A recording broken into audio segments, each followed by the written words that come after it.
मनोज जी, अब राज खोल दीजिए जो वकार साहब कह रहे थे, क्या तय हुआ है? देखिए, ऐसा है कि थोड़ा सा पीछे जाऊंगा। जब बात बाबरी ध्वंस की आई तो एक बार आजम साहब बैठे थे साथ में, तो उनसे बातचीत हो रही थी। तो उनसे कहा कि भारतीय जनता पार्टी कल्याण सिंह ने ये ठीक नहीं किया। इस तरह बोले, क्या बात करते हैं, तौबा तौबा, आप भारतीय जनता पार्टी को बेवजह क्यों ऐसा कह रहे हैं? तो हमने कहा तो फिर किसने ऐसा किया? बोले, ऊपर वाला नरसिम्हा राव को जिंदा रखे, कांग्रेस को बनाए रखे, ये सब कुछ होता रहेगा। अमर सिंह से जब तलखी हुई उनकी जयाप्रदा वाले मसले पे, तो उन्होंने कहा, कौन अमर सिंह? हमारे वालिद साहब से हमें शिकायत है। वो Azam Khan between the lines जो बात करते थे, उस आजम खान की बातों को समझने की कोशिश करिए कि मुझे 23 महीने से किसी से कोई बातचीत हमारी नहीं हुई है, और पत्ता पत्ता बूटा बूटा हाल हमारा जाने है। जाने न जाने, गुल ही न जाने, बाग तो सारा जाने है। सब जान तो रहे कि मुझे कोई पूछ ही नहीं रहा है। उनकी पत्नी से कुछ दिन पहले जब पूछा गया था कि आपको समाजवादी पार्टी से क्या उम्मीद है, उन्होंने कहा हमें अल्लाह पे भरोसा है। समाजवादी पार्टी पर बात उन्होंने नहीं की थी। हाँ, अब आते हैं वकार साहब पे। वो चाहते तो आज ये कहते, नहीं हम बदस्तूर कायम हैं आज अपनी समाजवादी पार्टी के साथ। नहीं कहा। बहुजन समाज पार्टी के लिए भी उन्होंने नहीं कहा। यह मायावती का तरीका, मायावती 2-4 दिन में अगर ऊब गई तो एक दिन खुद ही ट्वीट कर देंगी कि ना हम आजम खान को ला रहे हैं, ना आजम खान को लाने की कोई चर्चा है। वो खुद ही बोल देंगी एक दिन, लेकिन विस्फोट कर देंगे वो एक, हाँ बिल्कुल विस्फोट कर देंगे। लेकिन एक पार्टी जिसने खुद अपने आप को साइडलाइन कर रखा है, उसके पास तिलक तराजू और तलवार फार्मूला खत्म हो चुका। हाथी बढ़ता जाएगा, ब्राह्मण संघ बजाएगा, खत्म हो गया। मीम और भीम, यह फार्मूला मायावती का लास्ट फार्मूला था, और उसके बाद से वो सत्ता से खुद गायब है। अब उस पार्टी में आजम खान को जाने से फायदा क्या है, नफा क्या है? या उस पार्टी का आजम खान के साथ आने से क्या फायदा है? इस प्रदेश में कुछ भी कह लीजिए, आजम खान बहुत बड़े नेता है। मुलायम सिंह एक रामपुर के लड़के को साथ लाए थे, जो अब प्रदेश देश लेवल का मुस्लिम लीडर है। आजम खान वो बंदा है जो बोलना जानता है। लास्ट अपनी बात खत्म कर रहा हूं।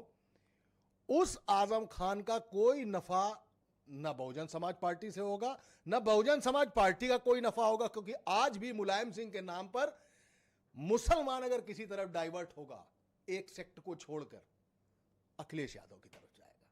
समाजवादी पार्टी के लिए मुसलमान अब वो दूर हो, खत्म हो चुका क्या है। आज के इस दौर में इतनी वक्त जेल में गुजारने के बाद, इतने वक्त जनता से कटे रहने के बाद, क्या आजम खान मुसलमानों के बीच पॉलिटिकल रेलिवेंट हैं?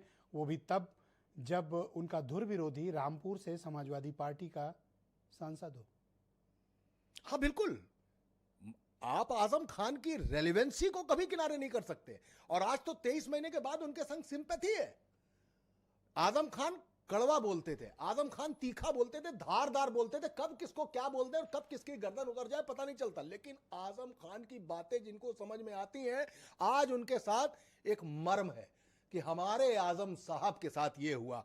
जो बात वकार साहब कर रहे थे, तो बहुजन समाज पार्टी और आजम खान के बीच में अगर कोई ट्रीटी होती है तो वो ट्रीटी बिल्कुल सच है, अपने परिवार को बचाने के लिए। और है, उन्होंने कहा क्या वो बार बार बीजेपी और खान साहब के बीच की कोई संभावित डील की चर्चा करना चाहते थे। मेरे न पूछने के बावजूद उन्होंने दूसरी बार जबरदस्ती ये बात कही, आपने सुना होगा। बिल्कुल, कि आपने नहीं पूछा लेकिन मैं कहना चाहता हूं। मैं एक ये आसिम वकार ने ये स्टैंड क्यों चुना? ये बीजेपी से किसी डील की बात है? क्योंकि आज दुबे जी की भाषा बदली हुई है, खान साहब बड़े साहब हो गए। हाँ, तो ये उनकी इज्जत अफजाई है। हाँ, साहब होना का मतलब हर बात का एक अर्थ है। आप सिर्फ एक नाम याद रख लीजिए, साउथ की तरफ चले जाइए, येदियुरप्पा का नाम याद रख लीजिए, सब कुछ धुल गया ना, सब कुछ खत्म हो गया ना। तो क्या आजम खान के साथ ऐसा कोई कार्ड प्ले नहीं हो सकता? आप मानते हैं कि कोई डील हुई है? अचानक से सुनवाई हो गई और जमानतें हो गई, वो रिहा भी हो गए। मैं कोर्ट की तरफ तो नहीं जाऊंगा, लेकिन इतना जरूर कहूंगा कि कुछ तो है। क्योंकि यह सियासत कभी कभी अपने प्यादों को बचाने के लिए भी वजीर पर दांव लगा देता है। क्या आप आसिम वकार के इस डाउट को आगे बढ़ाना चाहते हैं? इस पे कोई संभावनाएं देखते हैं? आसिम वकार की बात आगे बढ़ाई जाए? मैं आसिम वकार के डाउट को क्लैरिटी में कहता हूं कि वो डाउट नहीं है, ये मान के चलिए कि वो सच है। डील है 100% बीजेपी से, थ्रू बीजेपी। बीएसपी ने अपने आप को साइडलाइन किया क्यों हुआ है? बीजेपी की वजह से ना।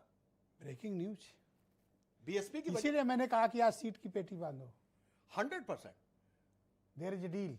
क्या करेंगे? तो आसिम वकार सही है इसका मतलब? 94 मुकदमों में अभी सुनवाई बाकी है। ओके, कुछ भी हो सकता है। एनीथिंग। बेटा है, पत्नी है, परिवार नेस्तो नाबूद हो चुके हैं सब लोग, जिसका जिक्र आसिम वकार बार बार कर रहे हैं। बिल्कुल कर रहे हैं। ओके।